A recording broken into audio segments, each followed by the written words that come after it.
Tuelekea tena nchini Tanzania ambako huu ni mwaka uchaguzi na huu ulikuwa ni msimu wa sikukuu za Pasaka ambapo kanisa katika taifa hilo la mashariki mwa Afrika lilitoa msimamo na mtazamo wake likemea vikali kile linachoona kwamba ni uvunjwaji wa taratibu na mwenendo wa uchaguzi wenyewe.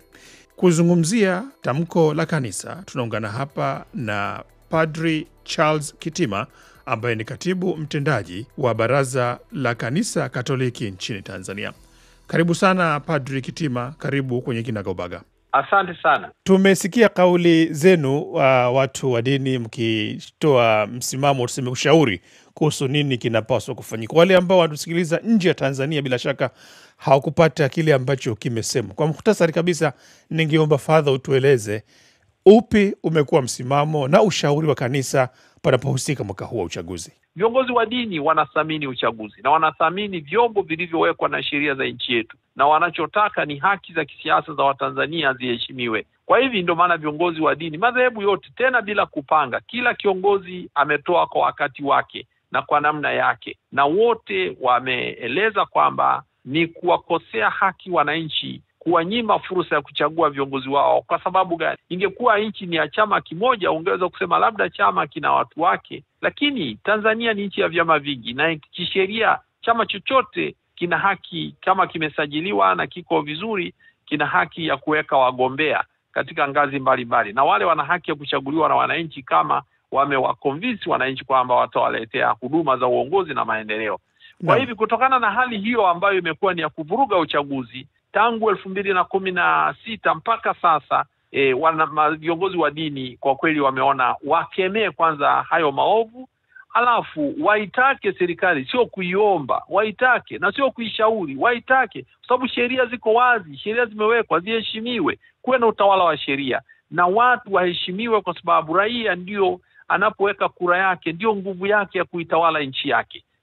Wengine wanaona mmeuchupa mstari wenu wa mamlaka yenu ya kidini. Huko nyuma tumewahi kusikia mkiambiwa nyinyi ni viongozi wa kiroho, zenu ni roho za kuzilinda na kuziongoza zinapokuja kwenye nyumba za ibada. Nje ya hapo ni ya Kaisari, mwachie Kaisari, ya Mungu mwachie Mungu. Unasemaje kuhusu hili? Sisi kazi yetu kama kanisa ni kukemea uovu, kuiba kura za wananchi, kupeleka kura zisizo halali, feki, kumtangaza mtu ambaye hajapata kura nyingi na mwache nyingi. Huo ni uovu na ni kazi ya shetani, sio kazi ya Mwenyezi Mungu. Na Watanzania wote hawajakubaliana hilo katika sheria zao. Tunachoiambia serikali, heshimu sheria, fanya amri za Mungu zinavyodai. Uzuri Tanzania kuna dini za kimila, kuna Ukristo, kuna Uislamu. Katika dini zetu hizo zote tunakubali kwamba Mungu anaagiza maovu haya, na haya yote yaliyotamkwa ni maovu, na hapo hamna siasa. Tunasema maovu haya yaachwe. Hatujawaambia wamchague huyo, wachague chama hiki. Tutakaposema chagua chama hiki acha chama hiki, hapo ndio tutakuwa tumeingia kwenye siasa. Lakini tunaposema acha kuiba kura za mwenzako, acha kuvuruga kura ya raia aliyempigia huyu, ihesabu pale pale, na usipoihesabu pale, huo ni uovu, ni ushetani, ni dhambi, na lazima iachwe. Na huyo mtu anayefanya hivi anajua kabisa atawajibika mbele ya Mwenyezi Mungu. Unasababisha watu wanauawa, unasababisha watu wanatumia muda mrefu kupanga foleni kupiga kura, alafu wewe unajua umeshapanga watu wako. Wabunge wamesema watachaguliwa, wewe unaweka wakwako unaowataka. Sasa hiyo sio mlichokubaliana kitaifa. Kwa hiyo hapo hamna cha siasa na dini, ni kueleza watu tenda kadri wananchi mlivyokubaliana kama nchi, na vile vile heshimu maamuzi ya wananchi. Kuambia waheshimu maamuzi ya wananchi, sio hatuwezi kuwaomba ruhusa wao. Sisi tutasema, hawapo kutufundisha sisi tuseme nini wao tuseme nini. Sisi kazi yetu ni kukemea maovu na kuonya wanaoyafanya wayaache. Na wasipoacha yanayakuta mataifa mengine, litaikuta Tanzania. Na hapo ndipo nitakuja swala hilo kwamba je, kanisa linaona kwamba nchi inaelekea kwenye mporomoko au ni kipindi tu cha kawaida cha kisiasa, mitikisiko ambayo huja na kupita? Hapana, hiki sio kipindi cha kawaida. Tanzania tuna historia tangu mwaka 1962 tulipoanza chaguzi. Kwanza tulifanya chaguzi za kuchagua wale wa Legico miaka 1958, 59, uchaguzi wa kumchagua rais 1962, tukafanya uchaguzi mkubwa kabisa 1965, mwaka 70, mwaka 75, mwaka 80 na kuendelea. Hatukuwahi kuwa na upuuzi wa namna hiyo unaofanywa sasa hivi. Huu ni upuuzi, kwa sababu watu wachache wanataka kuonyesha kwamba kwa sababu tumetoka kwenye mfumo ambao wananchi wanapenda sana kuheshimu viongozi wao, na wanajua wananchi hawezi kuwafanya lolote, na Watanzania sio watu wa vurugu.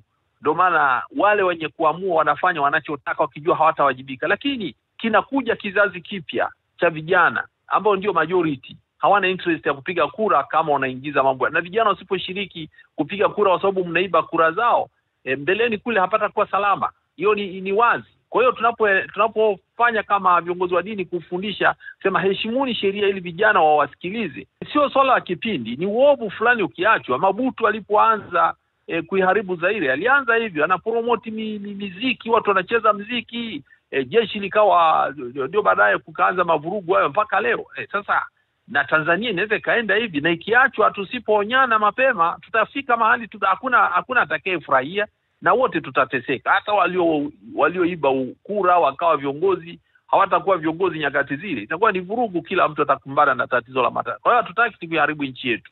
Kama kumbukumbu ziko sawa, Father Kitima, ni kwamba si mara ya mwanzo nyinyi kutoa tamko la aina hii mnapoona mambo yanakwenda kombo katika nchi, lakini pia si mara ya mwanzo kusikilizwa ushauri wenu mnaotoa. Je, mnadhani kwamba bara hii mna sababu yote ya kusikilizwa? Sisi tuna imani hawa watu ni binadamu na ni Watanzania, na kwa sababu ya binadamu wao na Utanzania wao, tuna imani maovu yaliyotendwa kimkakati na kwa kupangwa watayaacha. Wasipoyaacha, wananchi mbeleni kule watawawajibisha hawa wanaoyasababisha. Ukisema kuwajibisha unakusudia nini? Watawajibika kwa sababu kama mtu alikuwa akiongoza wizi wa kura, si atajulikana pia, kwa sababu watu wana vyanzo vyao pia.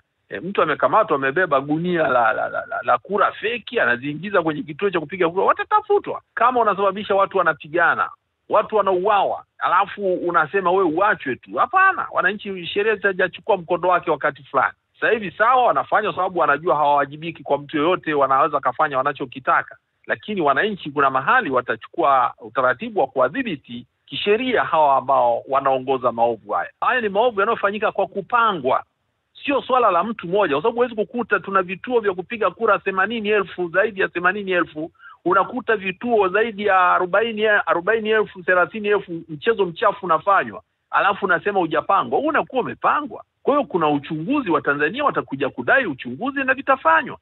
La mwisho kabisa, je, mna ushauri au tamko lote kuelekea kwa wananchi wa kawaida, wapiga kura wenyewe, vyama vya siasa ambavyo vinashiriki uchaguzi nje ya mzunguko wa serikali?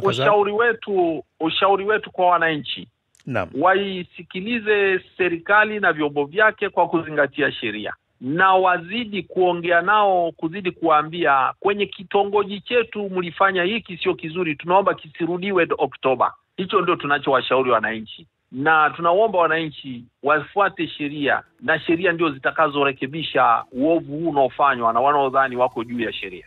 Naam, penzi msikilizaji, ni Padri Charles Kitima wa kanisa Katoliki nchini Tanzania, ambaye tumezungumza naye hapa kuhusu mwenendo wa kisiasa na salamu maalum ambazo kanisa zimetoa kuelekea katika msimu huu wa Pasaka ambao umemalizika, na kushukuru na Padri kuungana nasi. Asante sana, na nyinyi huduma njema ya media. Usisahau kusubscribe, like na kubonyeza alama ya kengele. Asante.